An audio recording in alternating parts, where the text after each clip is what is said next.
"Give me the rifle, right now. Don't argue with me." Master Sergeant Krauss said it the way a man says something he already knows is wrong but is doing anyway. Low, fast, no room for negotiation.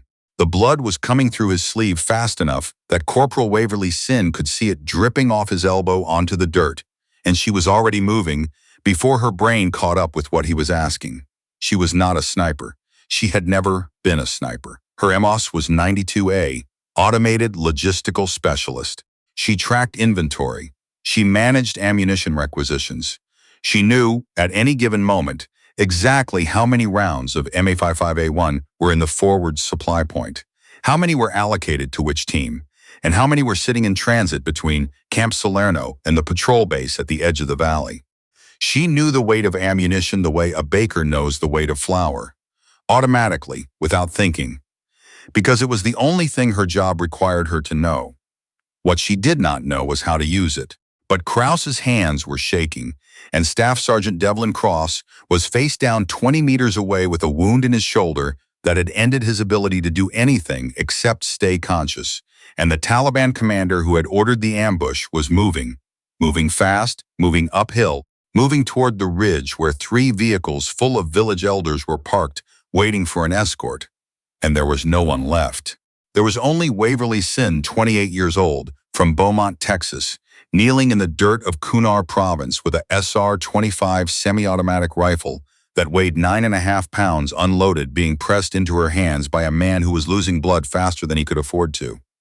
"Krauss," she said. "I don't. Range is 460 meters, he said. "Wind left to right, maybe 4 miles an hour. Elevation is negligible. The math is simple, Sinn. You know math." She did know math. That was the terrible part.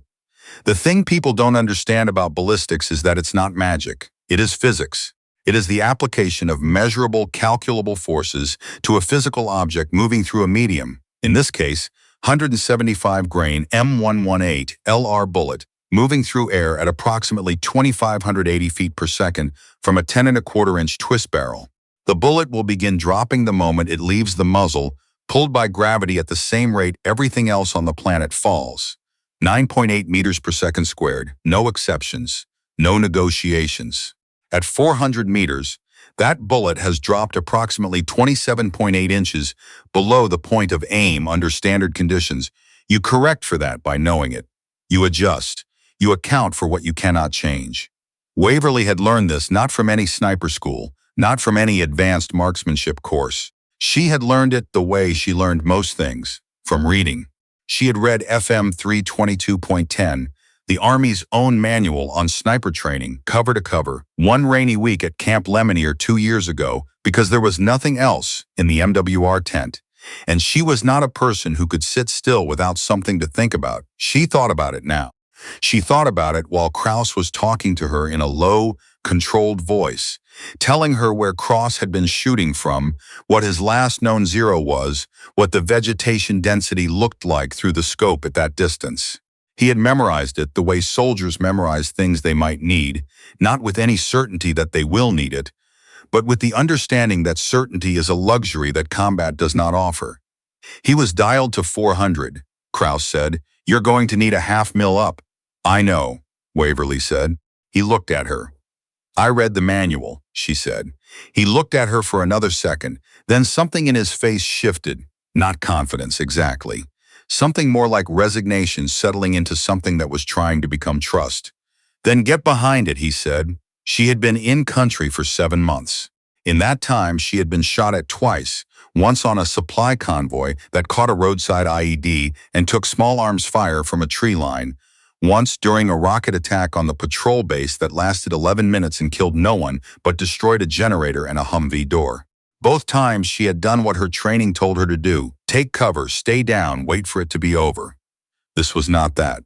This was 6 Rangers pinned behind a low rock wall, 2 of them wounded, 1 of them running dry on ammunition, and a man with a radio and a rifle moving toward a position from which he could call in a second wave or simply end the lives of 23 village elders who had come down from the mountains to talk. The UN had been trying to set up that meeting for 4 months. There had been 3 previous attempts, all canceled due to security concerns. This was the one that had finally gone forward. The elders had driven 2 hours on roads that were not roads, in vehicles that were held together with mechanical optimism and the kind of faith that comes from not having better options. Waverly knew this because she had read the mission brief. She read everything. It was a habit that annoyed some people and had until this moment served no visible tactical purpose. She got behind the rifle. The scope was a Schmidt and Bender 312 by 50 PMII. It was set to 8 power. Through it, the hillside resolved into something specific. Rocks with real shadows, a line of scrub oak that bent slightly with the wind coming through the draw, and a man in a gray dishdasha moving fast and low between cover, moving in the particular way that people move when they believe they are not being watched. He was approximately 460 meters away. She breathed.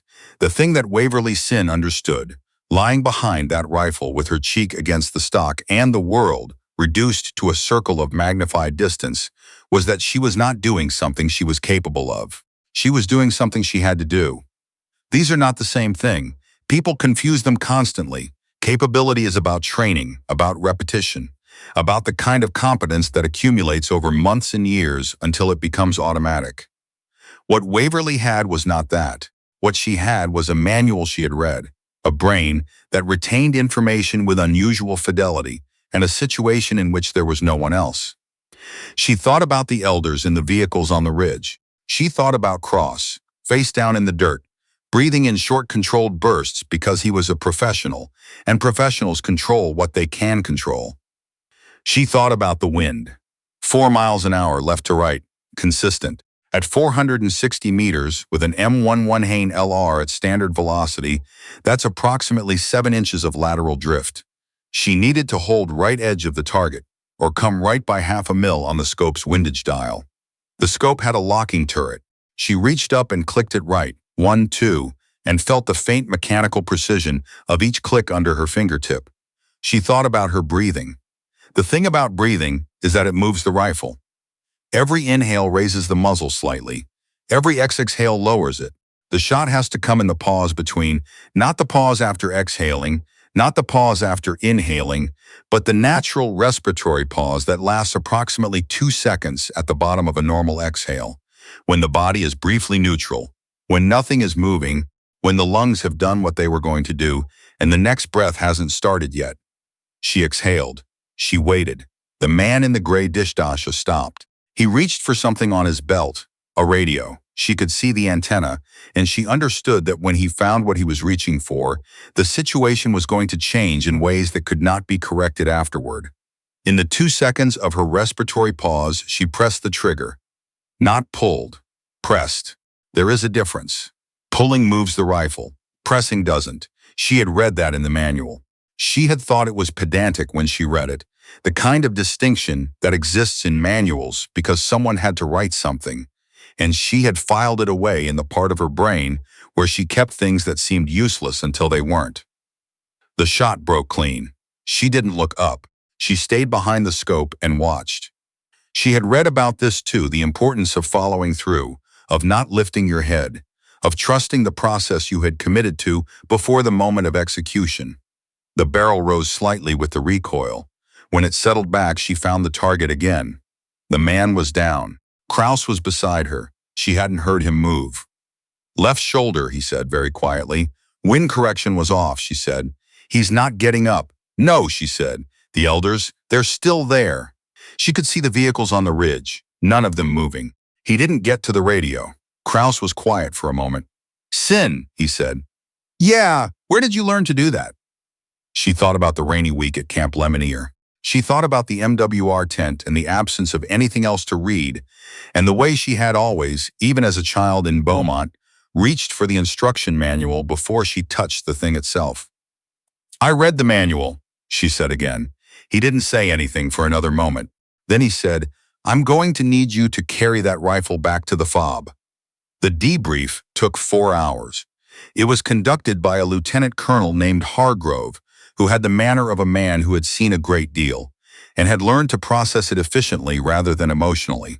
He asked his questions in sequence, methodically, with a legal pad in front of him and a pen he kept clicking.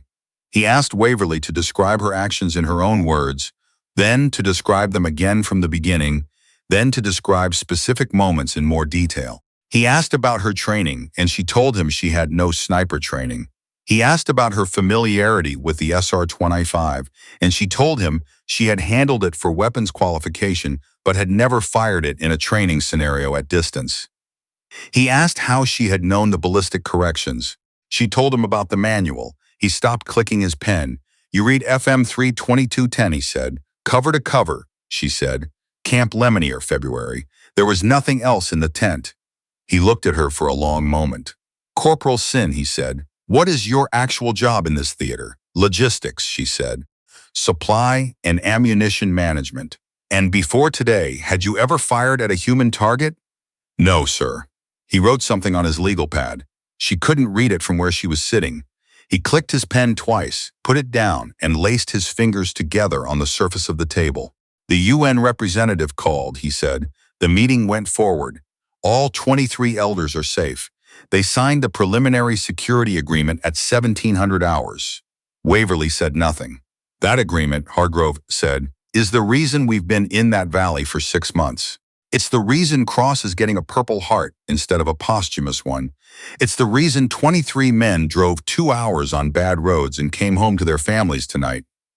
She still said nothing. Hargrove leaned back slightly. "I want you to understand," he said, "that what you did today is not something we can put in a press release. It's not something that gets a ceremony. There are political and operational reasons why this particular event will not be widely discussed. And I think you already understand that, which is part of why I'm telling you instead of not telling you." He paused. "You're going to know what happened here. You're going to carry it, what it means, what it cost, what it prevented. But I want you to also know, from someone who has been doing this for 19 years, that this was real. What you did was real. Those 23 men are real." Waverly thought about the respiratory pause. She thought about 2 seconds of stillness, of everything in her body becoming briefly neutral. "Yes, sir," she said. "Is there anything you want to ask me?" She thought about it. "Krauss," she said. "Is he going to be all right? He'll be stateside in 48 hours. The shoulder is serious but not permanent." "Good," she said. Hargrove picked up his pen again. "One more thing," he said. "Krauss tells me you corrected for wind and elevation without being prompted. He tells me you made the windage adjustment on the turret before he said anything. I calculated it. In your head." "Yes, sir." He clicked his pen one final time and set it down again with a kind of deliberateness that said he had made a decision about something. "Corporal Sinn," he said, "I'm going to recommend you for an MOS reclassification review." She didn't sleep that night. This was not because of trauma, or not only because of trauma, though she was honest with herself about the fact that the image of the man in the gray dishdasha going down was not something she could think about without a sensation in her chest that wasn't quite guilt and wasn't quite grief, but was something in the territory between them. She understood. With the same precision she brought to everything else, what she had done and why she had done it, and that the doing of it had been correct by any measure she could apply. She also understood that correct and easy are 2 entirely different words, and that the distance between them is where most of the real weight of any serious decision lives. She lay on her bunk and looked at the ceiling and thought about ballistics. She thought about the Coriolis effect, which she had read about in the manual, the way the Earth's rotation exerts a subtle lateral force on a bullet in flight at extreme ranges, deflecting it left in the northern hemisphere, right in the southern. At 460 meters it was negligible. At 1,000 meters it was not. The manual had a table. She had memorized the table. She thought about the fact that she had memorized a table from a manual she read to pass the time. She thought about what it meant that the table had been there when she needed it. She was not a religious person in any conventional sense, but she was a person who believed that preparation was a form of seriousness, and that seriousness was a form of respect for the mission, for the people around you, for the weight of what could go wrong. She had always believed that. She had read manuals her whole life, owner's manuals, technical specifications, field guides, anything that told her how something actually worked rather than how it appeared to work. Her mother had thought this was eccentric.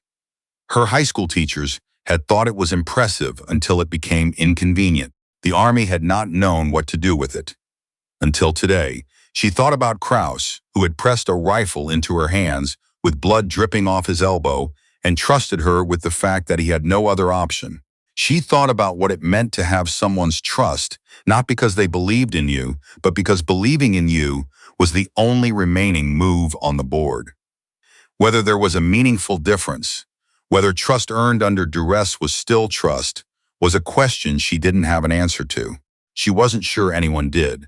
She thought about Krauss, somewhere in a surgical suite, getting a shoulder repaired, not knowing that the shot that had mattered most that day had been fired by a logistics specialist who had read a manual in a tent. At some point before dawn, she slept. The reclassification review took 3 weeks. It involved a written examination, a series of practical evaluations at the range at Bagram, and 2 separate interviews with officers whose job it was to determine whether what had happened in the valley was repeatable or anomalous. Waverly treated each component the way she treated everything, with preparation, with attention, with the specific kind of thoroughness that comes from taking things seriously rather than from wanting to impress anyone. She shot better than any of the evaluators expected. Not perfectly. She made errors at distance that she corrected without being asked, adjusting methodically between strings of fire in a way that suggested she understood not just the mechanics, but the logic. The range officer, a warrant officer named Stiles, watched her fire a 5-round group at 800 meters and said nothing for a moment afterward. Then he said, "Where did you train?" "I didn't," she said. He looked at the target through his spotting scope one more time, as though he expected it to have changed. "Where did you read?" he said. She told him. He handed her back the rifle without comment, which she was coming to understand was a particular kind of compliment in this world. The refusal to add words where the facts were already doing the work. The MOS reclassification was approved 6 weeks after the engagement in Kunar Province. Waverly Sinn was reassigned to a reconnaissance element operating in the eastern provinces, attached to a special operations task force under a command structure that did not advertise its operations and did not appear in most of the documentation that circulated at the operational level. The people she worked with were professionals in the specific way that serious professionals are. They asked the relevant questions. They did not ask the irrelevant ones. And they formed their assessments based on what they observed rather than what they had been told. She remembered the first time she was introduced to the team. 8 people in a room. They looked at her the way people look at something unexpected, not hostile, not dismissive, but measuring, taking inventory, deciding how the new piece fit the existing picture. She was used to this.